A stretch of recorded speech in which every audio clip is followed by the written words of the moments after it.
বন্ধুরা নমস্কার। বিষয় ভেবে নিয়ে মনোকষ্টে ভোগা।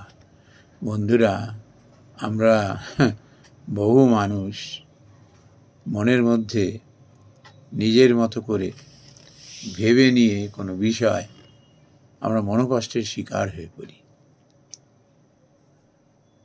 আমরা বেশিরভাগ ক্ষেত্রে কী করি, নিজের যে কাজ সেটাকে আমরা ছোট করে দেখি, কিংবা নিজের কাজটাকে না খুব বড় করে দেখি, আর পাঁচজনের সঙ্গে কম্পেয়ার করতে থাকি, যার জন্য হয় কি আমরা মনোকষ্টের শিকার হয়ে পড়ি এবং কখনো কখনো কখনো মানসিক ব্যাধি ডেকে আনি। যেমন মনে করুন, কেউ হয়তো কারখানায় চাকরি করে, সেই মানুষটাই খুব বিচক্ষণ যখন সে নিজের কাজটিকে সঠিকভাবে মূল্যায়ন করতে পারে। সে তার কাজটিকে দেখে, সে কাজটাকে কত সুন্দরভাবে সে করতে পারছে, কত মন দিয়ে ভালোবেসে করতে পারছে। হয়তো সে ঝাড়ু দেয় কিংবা মাল বহন করে। যখন সে নিজের কাজটাকে ভালোবাসতে পারবে না, তখন সেই কম্প্যারিজনের মধ্যে যাবে না। সে ভাবে আমার যোগ্যতা অনুযায়ী আমি এই কাজটা পেয়েছি, তো কাজটাকে কেন আমি অবহেলা করব?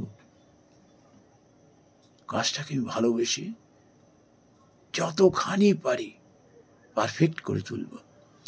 এগুলো না পাঁচজনের দৃষ্টি আকর্ষণ করে ফেলে। সেও তো এরকমই ভাবে না, সে কাজের সম্মানটা দেয়।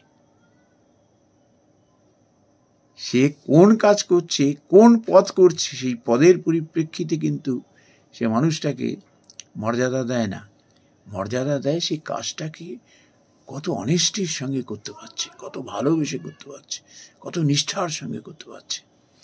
দেখবেন, এই যে ইন্টারন্যাশনাল স্ট্যান্ডার্ডে একটা কনসেপ্ট আছে না, TQM, টোটাল কোয়ালিটি ম্যানেজমেন্ট, সেখানে বলাই আছে ওই যে বড় কর্তা আজকে ওই রকম পোস্টে অত দায়িত্ব নিয়ে কাজ করতে হচ্ছে, তাকে তার 5 মিনিট সময় বিশাল একটা মূল্যবান, তার চিন্তার কি দাম, তার মতামতের কি দাম। সে তখন নিজেই স্বীকার করে, এটা কেন হচ্ছে জানো? তার একটা কিউমুলেটিভ ইম্প্যাক্ট এর মধ্যে রয়েছে। কিরকম? ওই যে দেখো, যে দারোয়ান ঢুকতে গিয়ে আমাকে স্যালুট করে অভ্যর্থনা জানিয়ে আমাকে গেট খুলে দিল, ফার্স্ট সাইটেই না আমার মনটা ভালো করে দিল। তারপর দেখলাম যে রাস্তা ঝাড় দিয়েছে, একদম ঝকঝক করছে, পায়খানা বাথরুম একদম ঝকঝক করছে, অফিসে ঢুকেই সুগন্ধ, সময় মতো তাকে স্ন্যাক্স দিচ্ছে, চা দিচ্ছে, জল দিচ্ছে। তারপরে সে দেখলো এটা খালি আমার অফিস, আমি বড় কর্তা বলে তা নয়, প্রত্যেকটা ডিপার্টমেন্ট, প্রত্যেকটা সেকশনে সে যাচ্ছে, প্রত্যেকটা এরকম ঝকঝক করছে, প্রত্যেকটা কর্মী খুব মন দিয়ে কাজ করছে। তার কারণ কি? প্রত্যেকের মধ্যে এই ধারণাটা ঢুকিয়ে দেওয়া হয়েছে, তোমার কাজটা ছোট না, চিন্তা ভাবনাটাকে ছোট করে কাজটাকে ছোট করে ফেলো না। যে কাজই তুমি করো না কেন, সেই কাজটাকে তুমি যদি ভালোবেসে মন দিয়ে করতে পারো, তুমি হবে ওই অর্গানাইজেশন একটা সম্পদ। আর এই সমস্ত সম্পদ একসঙ্গে মিলিত হয়ে ওই কারখানাটিকে, ওই অর্গানাইজেশনটাকে সমৃদ্ধশালী করছে।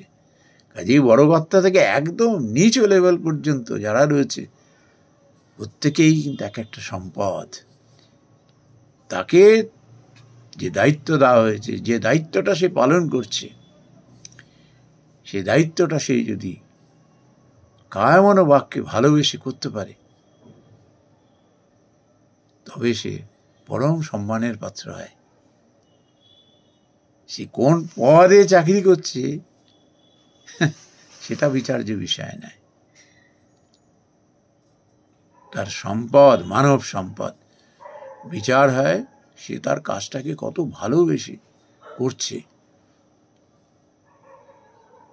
মনের এই উৎকৃষ্টতা যার মধ্যে আছে, তার মধ্যে কখনো এই সুপিরিয়রিটি ইনফিরিয়রিটি কমপ্লেক্স আসে না। সে মহা সুখে থাকে এবং অন্যের সম্মান সে পায়। আমরা যদি ঠিক ওই কনসেপ্ট নিয়ে যদি চলতে পারি, তাহলে পরে বাইরের কোনো শক্তি এসে তার মনের শান্তি নষ্ট করতে পারবে না। নমস্কার বন্ধুরা।